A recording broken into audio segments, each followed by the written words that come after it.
नमस्कार, आप देख रहे हैं एनएमएफ न्यूज। मैं आपके साथ शबनम और मेरे साथ है मेरे सहयोगी अभिषेक। विपक्ष संसद से लेकर सड़क तक चीख चीख कर पूछ रहा था कि कितने विमान गिराए। लीजिए, आज भारतीय वायुसेना ने इसका जवाब दे दिया है। पाकिस्तान के 5 लड़ाकू विमान ढेर किए गए और एक जासूसी विमान को मार गिराया गया। बाकायदा प्रेस कॉन्फ्रेंस कर भारतीय वायुसेना ने इसका जवाब दिया और अमरप्रीत सिंह है जो वायुसेना के प्रमुख हैं, उन्होंने बताया कि 9 आतंकी ठिकानों को पाकिस्तान में तबाह किया गया। ऑपरेशन सिंदूर के दौरान पाकिस्तान में जिस तरीके की हिमाकत पाकिस्तान ने की, उसका जवाब उसी के लहजे से दिया गया। बारीकी से ये चीजें बताई, ग्राफिक्स दिखाते हैं और आपको बताते हैं कि ऑपरेशन सिंदूर के दौरान कितनी तबाही मचाई। भारतीय वायुसेना के प्रमुख एपी सिंह ने पाकिस्तान की नींद उड़ा देने वाला खुलासा किया है और ये खुलासा उस दौरान किया जब विपक्ष सवाल उठा रहा था ऑपरेशन सिंदूर पर। और ऑपरेशन सिंदूर के दौरान हमारी सेना ने पाकिस्तान के 6 विमानों को तबाह किया, यह बड़ा खुलासा किया गया है। बताया गया 5 फाइटर जेट्स और एक जासूसी टोही विमान, मतलब आवाज को ढेर किया गया उस दौरान। और यह बड़ा खुलासा भारतीय वायुसेना ने किया। S-400 वायु रक्षा प्रणाली के जरिए पाक के लड़ाकू विमान हवा में ही ढेर कर दिए गए, यानी हिमाकत कर पाते उससे पहले हवा में इन्हें ढेर कर दिया गया।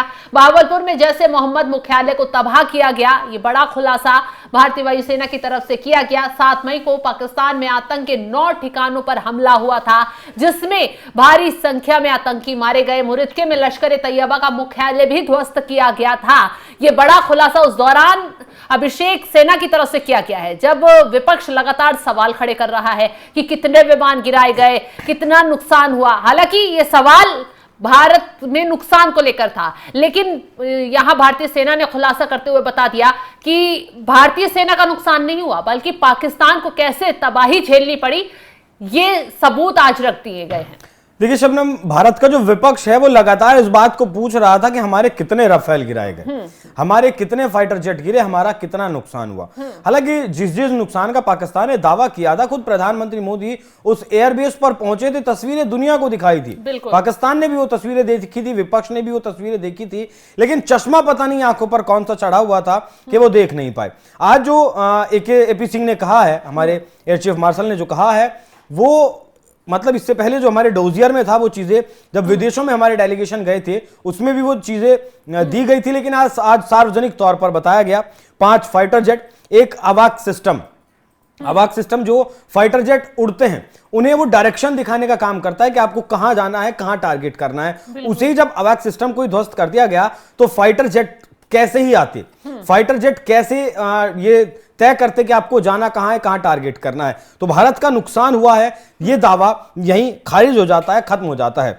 2 कमांड कंट्रोल सेंटर, एक मुरीद के वाला और एक चकलाला का जो एयरबेस है वहां का। अब आपके पास अवैक सिस्टम नहीं रहा, आपके पास कमांड देने के लिए आपके सेंटर नहीं रहे, फिर आप क्या कमांड दे पाएंगे, यह विपक्ष को समझना चाहिए। Surface to air missile system जो था पाकिस्तान का, उसे ध्वस्त कर दिया गया। जब surface to air missile system ध्वस्त कर दिया गया तो भारत के जो फाइटर जेट आए, हालांकि एलओसी क्रॉस नहीं किया, तो वो कैसे ही भारतीय फाइटर जेट्स को टारगेट कर पाए होंगे, इस बात का सवाल विपक्ष को देना चाहिए।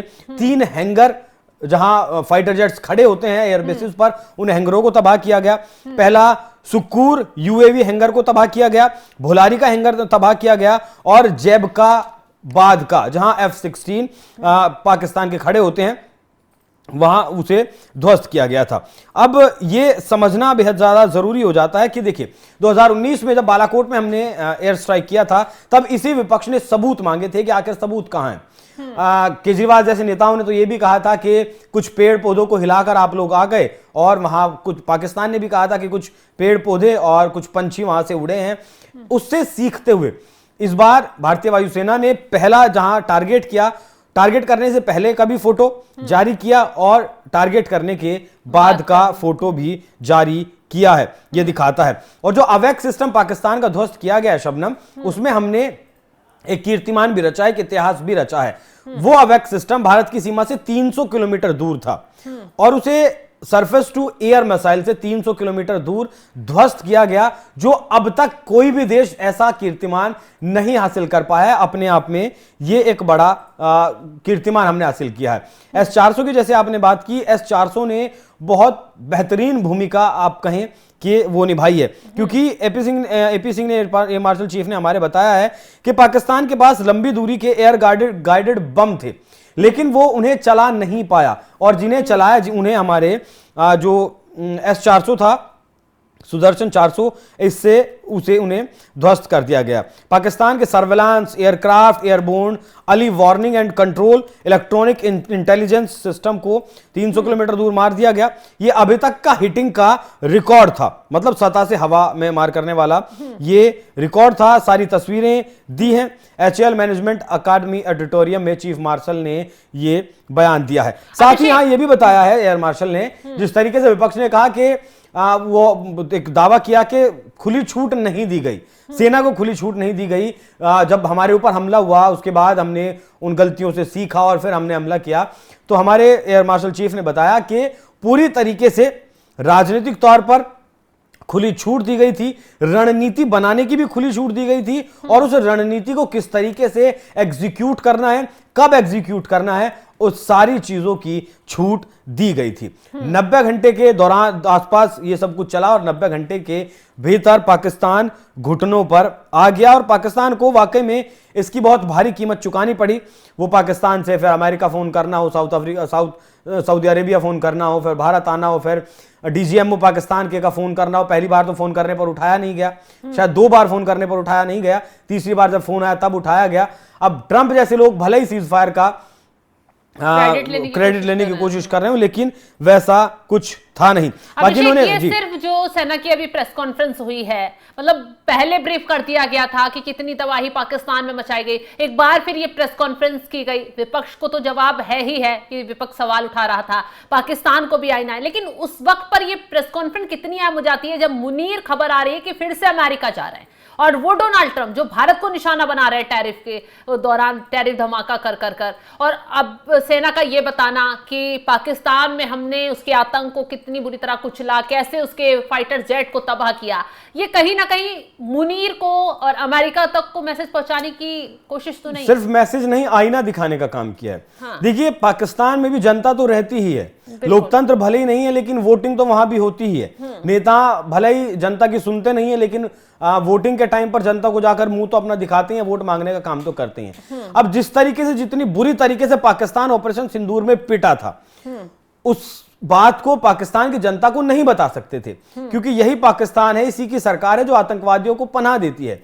जिन आतंकवादियों को मारा गया उन्हें 1-1 करोड़ रुपए देने का जो वादा किया था वो इसी सरकार ने किया था। अब अगर अपने लोगों के भीतर यह संदेश दे दिया जाता कि पाकिस्तान कितनी बुरी तरीके से पिटा है इस युद्ध में, तो शायद पाकिस्तान की सरकार, पाकिस्तान का जो ये आसिम मुनीर है, मुल्ला आसिम मुनीर, ये इनका क्या हाल होता को ये जानते थे, और अपनी उस बद हालाती को बचाने के लिए ऐसा किया गया, इसे इनाम दिया गया, फील्ड मार्शल से फील्ड मार्शल इसे बना दिया गया, जिससे कि जनता को लगे हाँ वाकई में पाकिस्तान की आर्मी ने, पाकिस्तान की एयरफोर्स ने कुछ हासिल किया है। असल में आंकड़ों में, जमीन पर पाकिस्तान की एयरफोर्स ने कुछ हासिल नहीं किया। अब बात की आपने दूसरी बार आसिम मुनीर के अमेरिका जाने पर, तो ये जो दुनिया सेंटर कुछ कमांड्स में बटा हुआ है। देखिए, सेंट्रल कमांड में आता है पाकिस्तान, सेंट्रल कमांड में मिडिल ईस्ट के देश भी आते हैं, और उस सेंट्रल कमांड के जो अमेरिकी प्रमुख थे, का नाम मुझे याद नहीं है, उनका रिटायरमेंट था, उनका रिटायरमेंट है, और उस रिटायरमेंट में पाकिस्तान को बुलाया गया है। देखिए, ईरान और इजराइल का जब शुरू हुआ था, युद्ध जब शुरू हुआ, 12 जून की वो तारीख थी, तब पाकिस्तान की तरफ से आसिम मुनीर बाहर निकल कर आए थे, और उन्होंने मुस्लिम ब्रदरहुड के नाते सभी मुस्लिम देशों को ईरान के साथ आने की बात कही थी। इस विषय पर हमने और आपने चर्चा भी की थी, लेकिन उसके बाद, उसके तुरंत बाद, ये जो सेंट्रल कमांड के जो हेड थे अमेरिका के, वो एक बयान देते हैं। बयान में क्या कहते हैं कि पाकिस्तान आतंकवाद को रोकने में काम कर रहा है, आतंकवाद को रोकने के लिए, आतंकवाद को खत्म करने के लिए काम कर रहा है, और अमेरिका का सहयोग भी कर रहा है। मतलब आतंकवाद के मामले पर एक स्ट्रेटेजिक पार्टनर अमेरिका ने बताया था पाकिस्तान को, तो वो एक संदेश था। उसके बाद आप ढूंढ लीजिए जितना मर्जी, आपको नहीं मिलेगा पाकिस्तान का और आसिम मुनीर का कोई बयान ईरान के खिलाफ में। मतलब ईरान के समर्थन में, ईरान के खिलाफ में जरूर मिल जाएगा, लेकिन ईरान के समर्थन में कोई भी बयान आपको नहीं मिलेगा। तो एक तरफ अमेरिका में बैठे ट्रंप का दबाव है, जिस तरीके से क्रिप्टो को लेकर निवेश पाकिस्तान का किया गया है, उनके जो मतलब सहयोगी थे, दोस्त थे, उन्होंने मीटिंग सऊदी अरब में की। पाकिस्तान में जो पीसीसी है, क्रिप्टो करेंसी का, पाकिस्तान क्रिप्टो करेंसी, उसमें उनकी मुलाकात हुई, मीटिंग हुई। बहुत बड़ा गेम है। साथ में चाइना को थोड़ा दूर करके रखना। अब पहली बार जब मुनीर गया था व्हाइट हाउस में, तो बलूचिस्तान को वो बेच आया था अमेरिका को कि जितना भी वहां खनिज पदार्थ है मालिक आप निकाल लीजिए, हमें सिर्फ डॉलर से मतलब है, हमें डॉलर दे दीजिए। तेल भंडार वाली डील हाँ, की अब खुलासा ये हुआ। तेल भंडार वाला मामला भी पूरी तरीके से फर्जी है शबनम। ये भारत को नीचा दिखाने के लिए, ये भारत को कमतर बताने के लिए पाकिस्तान, ये खबर आज कोई पहली बार नहीं आई है। 2 दिन पहले जब वेस्टर्न मीडिया की तरफ से इसे कहा गया कि दुनिया का चौथा सबसे बड़ा ऑयल रिजर्व पाकिस्तान में मिल चुका है, और अमेरिकी राष्ट्रपति डोनाल्ड ट्रंप खुद मतलब कंपनियों की तलाश कर रहे हैं कि किस कंपनी को वहां का टेंडर दिया जाए जो वहां से तेल निकाले। इसमें एक बात पर गौर करिएगा, उन्होंने कहा था कि आने वाले वक्त में भारत भी पाकिस्तान से तेल खरीदेगा। हाँ। तो ये सिर्फ भारत को नीचा दिखाने के लिए, किससे कि वो पुतिन के ऊपर दबाव बने, रशिया यूक्रेन का युद्ध रुके। अमेरिका की भारत के साथ कोई दुश्मनी नहीं है, लेकिन रशिया और चाइना के मामले को देखें तो कहीं ना कहीं भारत एक वो वाला प्लेयर है कि जो किसी भी धड़े में पूरी तरीके से शामिल नहीं होता है। बड़ी जनसंख्या है, इकोनॉमी अभी धीरे धीरे ग्रो कर रही है, तो भारत पर अगर ज्यादा दबाव बनाएंगे तो घूमकर पुतिन पर दबाव बन सकता है, वो अलग कहानी है। लेकिन पहले तो बलूचिस्तान को बेचा है और फिर अब ये कराया काम। तो भारत को नीचा दिखाने के लिए उस ऑयल रिजर्व की बात की गई थी। इस ऑयल रिजर्व की बात 2 साल पहले भी पाकिस्तान ने की थी। असल में ये ऑयल रिजर्व कहीं मतलब अस्तित्व में है ही नहीं। इससे पहले एक और ऑयल रिजर्व मिलने की बात इन लोगों ने कही थी 2019 में। हाँ, 19 में, वो कहीं नहीं मिला। और ये जो आज जिस ऑयल रिजर्व की बात कर रहे हैं, इसकी बात एक बार 2023 में लोग कर चुके हैं, कुछ नहीं है अभी वहां, मतलब जांच चल रही है। अगर 2 साल में मिलना होता तो मिल गया होता। आप बताते हैं कि 500 वर्ग किलोमीटर हेक्टेयर का वो ऑयल रिजर्व है, कुछ नहीं है वहां। वो सिर्फ भारत को नीचा दिखाने के लिए ये खबर फ्लैश करवाई गई थी। उसके बाद आप देखिएगा कि कहां है वो खबर, कहीं नहीं है वो खबर। और कब वो तेल रिजर्व मिल जाएगा, हम भी यही हैं और आप भी यही हैं, दुनिया भी यही है, सब देख लेंगे। चलिए, तो बिल्कुल जिस तरीके से डोनाल्ड ट्रंप पाकिस्तान के साथ मिलकर खेल रहे हैं वो बेनकाब हो चुका है, और दूसरी तरफ एक बार फिर पाकिस्तान को भारतीय सेना ने झटका देने का काम कर दिया है। उसके जख्मों को फिर से हरा कर दिया है, ये खुलासा कर कि जो ऑपरेशन सिंदूर चलाया गया तो पाकिस्तान के 5 फाइटर जेट हवा में ही भारत के जरिए ढेर कर दिए गए। भारतीय सेना ने पाकिस्तान के एक जासूसी विमान को भी मार गिराया गया और भारी तबाही पाकिस्तान के आतंकी अड्डों पर मचाई। और यह खुलासा न सिर्फ पाकिस्तान की धड़कनें बढ़ाने वाला है, कहीं ना कहीं विपक्ष को भी आईना दिखाने वाला है, जो विपक्ष लगातार सरकार के इस ऑपरेशन पर सवाल उठा रहा था, सेना का मनोबल गिराने की कोशिश कर रहा था। फिलहाल चलिए जाते जाते अब भारतीय वायुसेना की तरफ से क्या कुछ खुलासा किया गया है वो बयान आपको सुनवा देते हैं। That is Shahbaz, their Jacobabad airfield, one of them again, a major airfield that was attacked. And here there's an F-16 hangar, which you can see here. And here this is the photograph again from open source, from one of their earlier picture of the same hangar. And here that hangar, which is one half of the hangar is gone. And I'm sure there were some aircraft inside which have got damaged there. So if I can just sum it up, what we were able to get there at least 2 command and control centers in like Murid and Chaklala that I have shown you one of the pictures. At least 6 radars, some of them big, some of them small. 2 SAGW system that is in Lahore and Okara. Then of course runway at Sargoda and Rahimya Khan. 3 hangars that we attacked. One was, of course, Sukur, the UAV hangar, the Bholari hangar of AEWNC, and Jacobabad, the F-16 hangar. And we have indication of at least 1 AEWNC in that AEWC hangar, and a few F-16s which were under maintenance there.